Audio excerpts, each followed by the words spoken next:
All right, a Fox News alert now. Moments ago, President Joe Biden officially announcing his 2024 run for re-election. Freedom,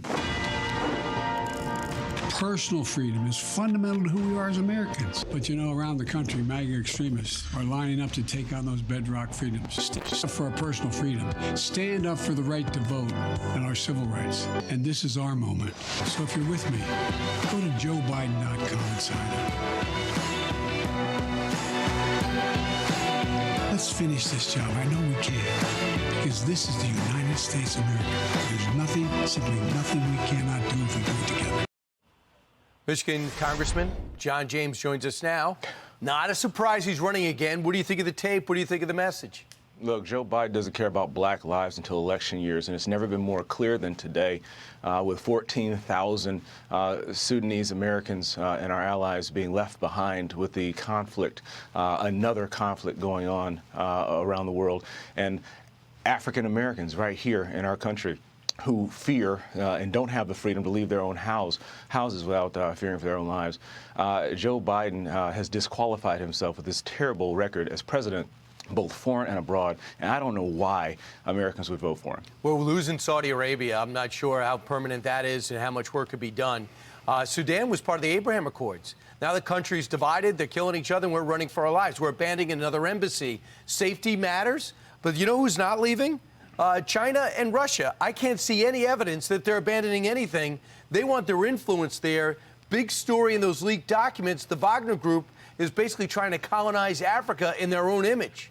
That's exactly right. And not only are Russia and China growing spheres of communist influence, which I've talked about for years, trying to colonize Africa with their debt diplomacy, but we're taking our eye off the ball. It's open season on Americans under this Biden administration, leaving behind Americans and our allies in Afghanistan, leaving behind Americans in Sudan. Looking at how China is colonizing Africa, the Wagner Group engaging with paramilitary forces in Sudan, destabilizing the entire region. And all Joe Biden can do is finger wag and talk about climate change and gender politics. We deserve better for Americans at home and abroad. And frankly, right now, we're not protected by our oceans. We have folks who can strike us. They're finding Chinese police stations in New York and all around the country. And we have a porous and open border.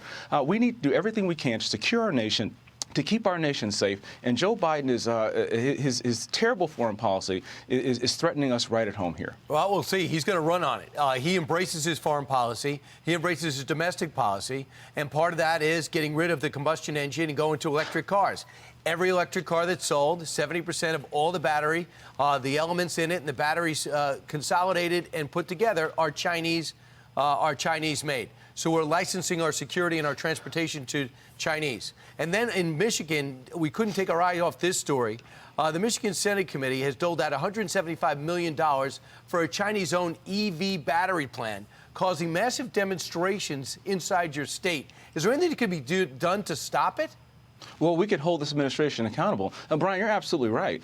You have the administration, the EPA, the Energy Secretary, Jennifer Granholm, formerly the Michigan governor, who's saying that we need to emulate a lot of things that Chinese are doing. Is it any surprise that they figured out ways to send American tax dollars to Beijing through their acts, their trillion-dollar spending spree from last year? Is it any surprise that Gretchen Whitmer has accepted an EV deal that Glenn Youngkin rejected that may threaten United States security? Oh, but there's more. This plant going up in Goshen is going to be just a stone's throw away, metaphorically speaking, from a military base right in Michigan. We have to do everything that we can, have an all-of-the-above energy approach, make sure that our infrastructure and our workforce can catch up with the new technologies of the future without leaving anyone, like folks in my district, the 10th Congressional District, the #1 manufacturing district in America, use that engineering, manufacturing prowess and move forward and not be left behind, but also secure our national security.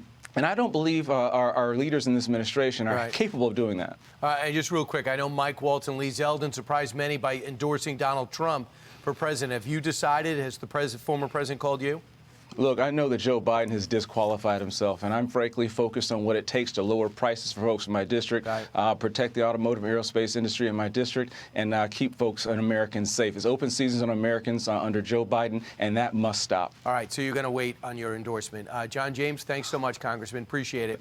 I'm Steve Ducey. I'm Brian Kilmeade. And I'm Ainsley Earhart. And click here to subscribe to the Fox News YouTube page to catch our hottest interviews and most compelling analysis.